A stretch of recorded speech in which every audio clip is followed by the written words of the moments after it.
Hello, English learners, and welcome. I'm your host, Paul. How are you doing today? I'm doing well, thank you. Excited to chat about English learning today. Okay, let's jump right in. Unlocking fluent English speaking. You understand English fine, watch movies, maybe read books, but then, bam, time to talk, and it feels like your brain just shuts down. Sound familiar? I bet it does. You're definitely not alone there. Oh, absolutely. It's a really common frustration. So many learners, they know the English, they have the grammar, the vocab, Mhm. but getting it out smoothly, that's the challenge. Exactly. So that's our mission for this deep dive. We want to figure out why that happens. We're going to dig into the reasons your brain might kind of freeze up mid-sentence, and more importantly, give you some, practical ways to actually train your brain. Train it to think and speak English more naturally, more confidently. Right. We'll look at how our brains actually learn languages, what the science tells us about getting over these speaking hurdles. The goal isn't just to understand the why, but to give you real, actionable things you can start doing. Okay, so let's unpack this a bit. Why is speaking English so often the Mount Everest of language learning, even when understanding feels much easier, like a walk in the park sometimes? We hear it constantly. I understand everything, but speaking is just different. Well, the core issue, fundamentally, it isn't usually about not knowing enough English. It's more about not training the brain to actively think in English. Thinking in English. Yeah, it's about building that direct line, from your thought straight to the English word without needing that detour through your native language first. Okay, so what are the main roadblocks then? What really trips us up on that path? Well, based on what we see and what the research shows, there are really three big ones that stand out. Overthinking, simply not getting enough actual speaking practice, and then that very human thing, the fear of making mistakes. Okay, overthinking. Let's start there. That feels massive. So many learners seem stuck translating every single thought from their native language first. Precisely that. Instead of letting the thought just form in English, they're running this constant internal translation service. And the thing is, that takes a huge amount of mental effort, Yeah. right? Which naturally leads to delays. Think about having a normal chat while your brain's juggling translation back and forth. It's exhausting. Yeah, no wonder people speak slowly or pause a lot. Exactly. It leads to that hesitation. You can think of, like, every time you try to speak directly in English, you're laying down a little brick. The more bricks, the stronger, the faster that pathway becomes for your thoughts to travel in English. Eventually, you get automaticity speaking without even thinking about translating. It's like trying to follow a complex recipe, but only looking at the translated version word by word, and that connects right to the second point. Not enough actual speaking practice. We study hard, right? Grammar rules, vocab lists, maybe we ace the quizzes, but we don't actually, talk. That's such a critical point. Speaking is a skill. It's like playing the piano or learning to ride a bike. You can read about it forever, but you won't get good without doing it consistently. Right? Research clearly shows speaking is like a muscle. It needs regular workouts. If your learning is mostly passive reading, listening, Mm-hmm. your brain just doesn't get the practice it needs to produce English quickly, Yeah. automatically. Yeah, you can't expect to run a marathon if you've only watched videos about running form. Okay, and then the third one, fear of making mistakes. Oh boy, this one feels like it can just paralyze people. We get so worried about saying something wrong or sounding silly that we just stay silent. It's incredibly common, that fear, and totally understandable. But it's also, well, it's a major barrier. What's so important to remember, and research backs this up, is that mistakes aren't just normal, they're essential for learning. Honestly, even native speakers slip up sometimes, use the wrong word, make a grammar error. True. So if you let that fear silence you, you're basically stopping your brain from getting the feedback it needs to actually improve. Okay, so the big three barriers. Overthinking and translating, not enough speaking practice, and the fear of messing up. Got it. But what's happening on the flip side? What's going on in our brains when we do manage to speak fluently? What's the science behind unlocking that fluent English brain? Well, it's actually quite fascinating to look at how babies learn language compared to how adults often try to learn. Babies, they don't have grammar lessons, right? They don't memorize vocabulary lists. They're just immersed. They listen, they imitate, they repeat things naturally in context. Their brains are wired for that kind of organic absorption. Yeah, and as adults, we tend to treat it like, I don't know, like chemistry class. All rules and drills. Exactly. But the good news is adult brains are still remarkably flexible. The key is tapping into some of those more natural learning methods. See, when you actively use English, your brain starts building and strengthening neural pathways specifically for English.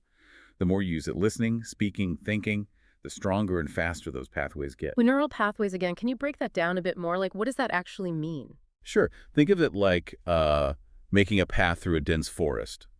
The first time, it's slow, difficult, you're pushing through branches. Yeah, hard work. Right. But each time you walk that same path, it gets clearer, easier, faster, the bushes get trampled down. It's similar in the brain. Every time you use English, you strengthen the connections between the neurons responsible for it. The more practice, the stronger, the more automatic those connections become. So your thoughts can flow directly into English words much more easily. I like that analogy, from a tangled mess to a smooth highway.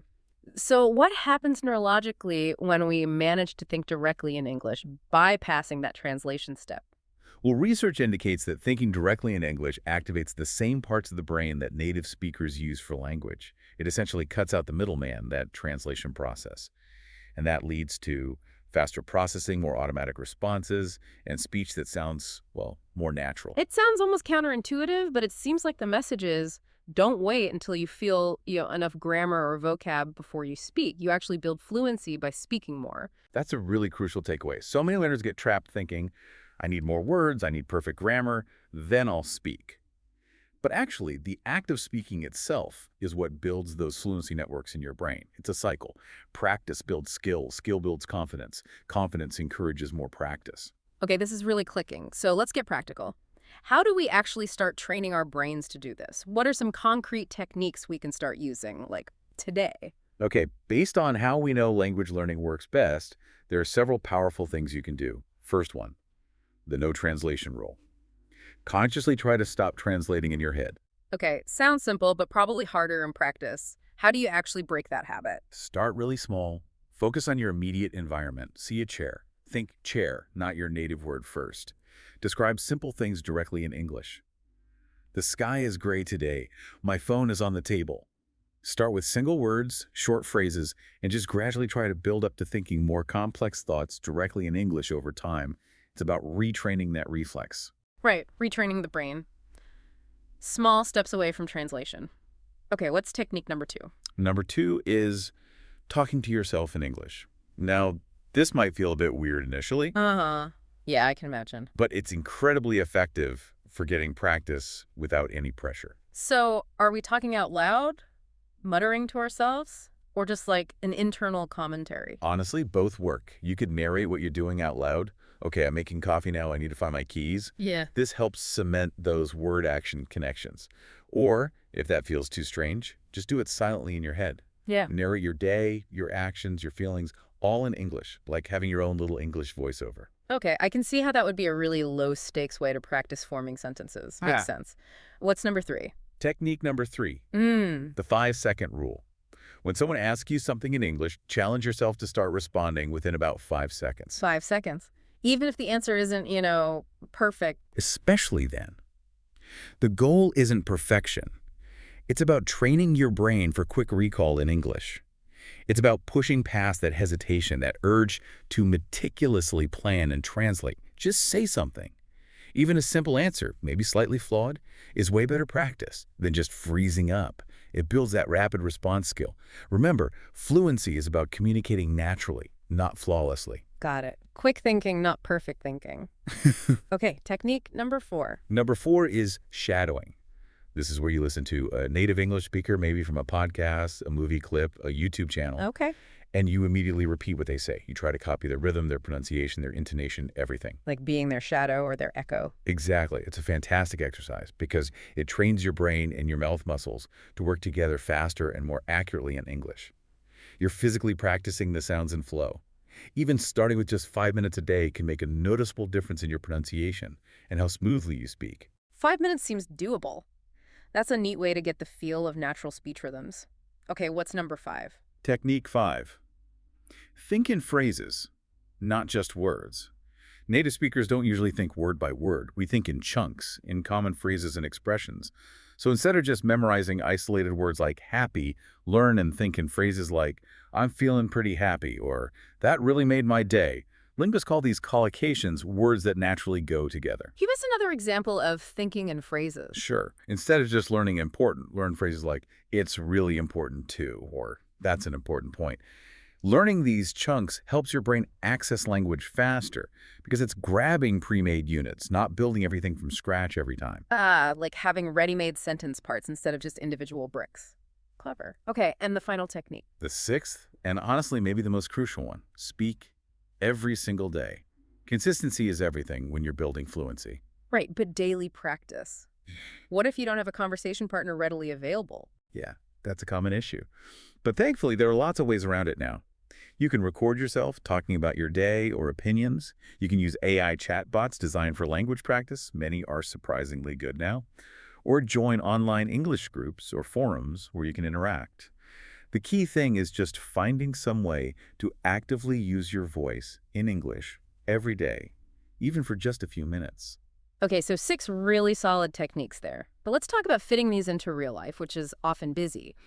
And maybe more importantly, how do we tackle that fear, that self-consciousness about making mistakes? Yeah, dealing with the fear is huge. First off, just acknowledging it's normal is important. Feeling nervous when speaking a new language, almost everyone does. But, like we touched on, consciously changing how you view mistakes is critical. Mistakes help me grow. I'm making that my mantra. It's a good one. Try to see every error, not as, proof you're bad at English, but as data. It's feedback showing you where you need a bit more practice. Honestly, if you're never making mistakes, you're probably playing it too safe. You're not pushing your boundaries enough to actually improve. So the advice isn't to wait until you feel 100% ready to speak, because that feeling might just never come. That's exactly it. Confidence doesn't usually come before you act. It comes as a result of acting. The more you speak, even imperfectly, the more comfortable you get, and that builds confidence. And a practical tip: if you feel really nervous in the moment, just consciously slow down your speaking pace to take a breath. It helps you regain control and focus. Good tip. And keep reminding ourselves that the goal is communication, right? Yeah. Not perfect grammar every single time. Absolutely. Think about when you hear someone learning your language. You appreciate the effort, right? You focus on understanding their message, not on picking apart their grammar. Most people are patient. And the more you surround yourself with English videos, music, online groups, finding any chance to speak, the more that exposure chips away at the fear and builds comfort naturally. So, bringing this all together, how can we create a simple, practical daily routine? What steps can people take starting, well, now? Okay, a consistent daily routine is definitely the way to go for real progress. Here's a simple 4-step idea. Step 1. Start your day with English. Just 10 minutes. Listen actively, a podcast, audiobook, YouTube, whatever interests you. This primes your brain for English thinking right away. And maybe try a little shadowing during this time like we discussed. Nice. An English brain bath to start the day. What's step 2? Step 2. Think in English during the day. Whenever you can, just make a conscious effort. Describe what you see, what you're doing, how you feel, silently in your head in English. Realize you need milk. Think, I need to get milk later in English. Yeah. Walking down the street. Mentally note, that dog is barking. Nice car. Little mental mini workouts throughout the day. I like that. Step 3. Step 3. Speak for just 5 minutes daily. Seriously, set a timer, 5 minutes. Talk out loud. Record yourself summarizing your day. Talk to an AI bot. Talk to your reflection.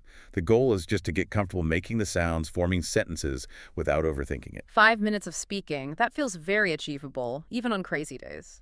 Okay, and the last step. Step 4. A quick review before bed. Again, maybe 5 minutes. Jot down a new word you learned, read a very short article, or just mentally review your speaking practice, what went well, what was tricky. This helps your brain consolidate the day's learning while you sleep. And truly, consistency with these steps is the secret sauce. Okay, let's recap that routine. Morning listening, thinking in English during the day, 5 minutes of speaking, and a quick evening review. Sounds like a really solid, manageable plan. It really is. And remember, the combined effect of these small daily actions over weeks and months, that's far more powerful than trying to cram occasionally. Wow, okay. We've covered so much today. Why speaking feels hard, the brain science stuff, those 6 techniques, overcoming fear, and now this daily routine. If you had to boil it down, what are the absolute key things you want people listening to really take away? Okay, 3 main things. First, fluency is largely a mindset shift. Focus on consistent practice and clear communication, not impossible perfection. Second, actively train your brain daily. Listen, speak, think in English. Even 10-15 minutes consistently is huge. It compounds. And third, please don't let fear stop you. See mistakes as learning opportunities. They mean you're trying, you're growing. Make English a non-negotiable part of your day. Great summary. So here's your challenge, everyone listening. Pick just one technique we talked about, maybe the no translation rule for the next hour, maybe trying to think in English on your commute, or just commit to that 5 minutes of speaking tonight. Start with one thing right now. Yeah, absolutely. And honestly, we'd love to hear how it goes. What challenges are you facing right now in your English journey? Drop us a comment or send a message. That's all the time we have for this deep dive. Keep practicing, keep talking, and remember that fluent English brain. It's probably much closer than you think. Keep at it. Stay consistent. We'll catch you on the next deep dive.